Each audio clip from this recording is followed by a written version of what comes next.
If you're the parent of a young wrestler and they cry during practice, this is what you need to do. Tell them to expect to lose. They're going to lose sometimes, right? Just because you lose doesn't mean you're a loser, right?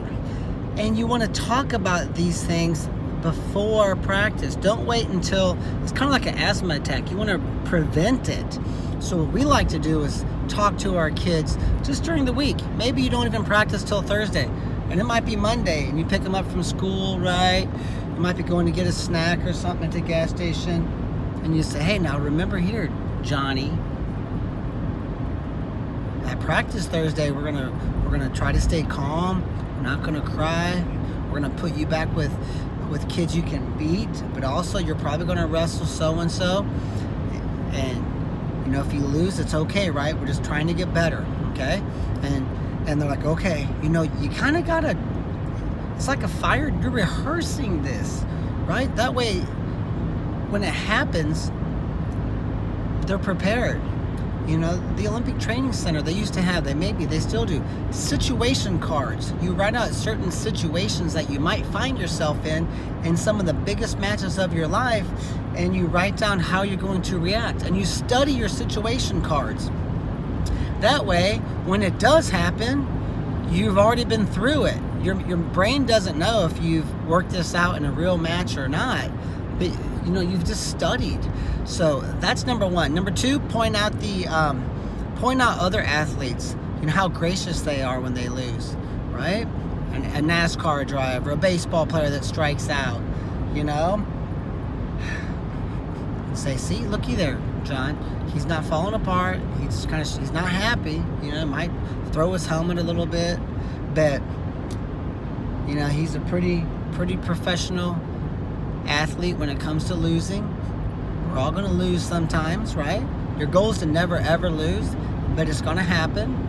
And it's kind of like just being okay with the fact that you're going to lose. So pointing out the people around them could also be key. The third thing is this. We call this the closing the gap philosophy. So if I want to bench 180 pounds, I can't. So does that mean I'm a loser?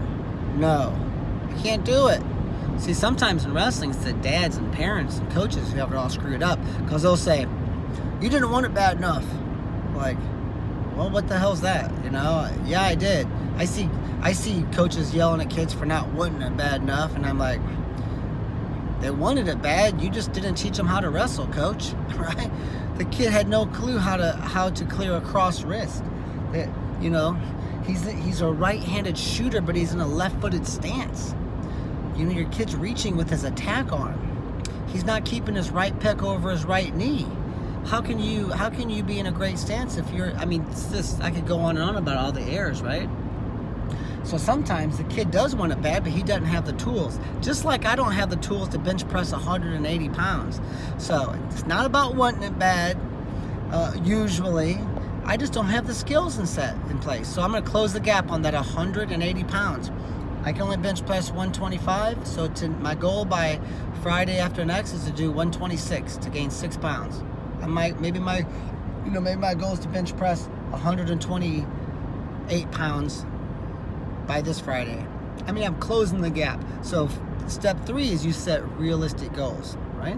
So number 1, teach them to handle their losses emotionally, and you rehearse and practice for the upcoming practice so that you have fire drilled this a few times, situation carded the situation a few times, and really a lot of praise. So let's say they do fall apart, but it was only like twice when before it was 12 times. You want to reward that, okay? Point out the professionals and how they lose, so they have a video in their head to emulate. And then obviously the third thing is set little goals to close the gap. Say, your goal is to beat this kid, Kevin or whoever. Your goal is to beat that wrestler come April, you know, and it's November. So let's not really worry about that.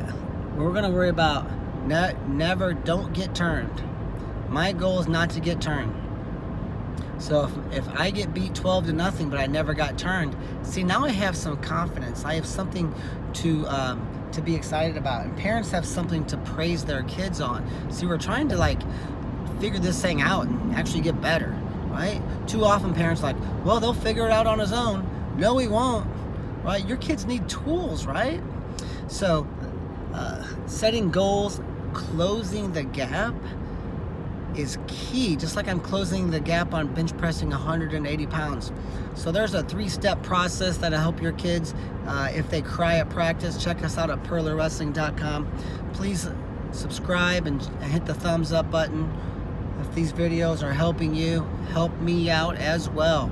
Hit that thumbs up button, and you can check us out at purlerwrestling.com. Our camps sell out almost every year for the past going on 20 years. So if you had interest, we would like to have you for those as well.